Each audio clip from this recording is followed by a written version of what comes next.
என்ன சொல்லியிருக்காரு அப்படின்னா, அரசு ஊழியர்கள் வந்து ஆள் பலமும் பணபலமும் இருந்தால் மட்டும்தான் வேலை செய்கிறாங்க, மற்றபடி பொதுமக்களுக்கு வந்து வேலை செய்யறது இல்லை அப்படின்ற ஒரு கேள்வியாகவே கேட்டிருக்காரு. இது ஒரு நல்ல கேள்வி. பதில சொல்றா. ஏன் நீங்களாம் வேலை செய்ய மாட்டீங்களா அப்படின்னு சொல்லிட்டு. அதுவும் இல்லாமல் ஒரு சின்ன சின்ன வேலைகள்லாம் இங்கே வர வைக்கிறீங்களே, நீங்கள் என்ன தான் பண்ணுறீங்க அப்படின்ற கேள்வியும் அதுக்குள்ளே கேட்டிருக்கிறாங்க. சும்மா உட்கார்ந்துட்டு இருக்கிறேன்.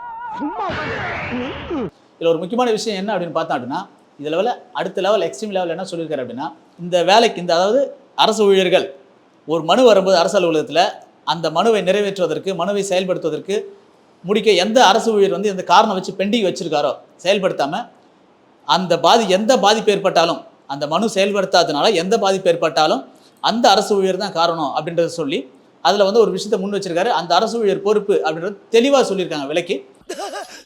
என்ன தேடுறாங்க? இதான் இங்க இருக்க பார்த்தா என்ன இவ்வளவு சொன்ன பாக்குறாங்க. நடக்காதா? நான் இங்க இல்ல. ஐயோ என்ன நானே போட்டு கொடுத்துட்டேனே.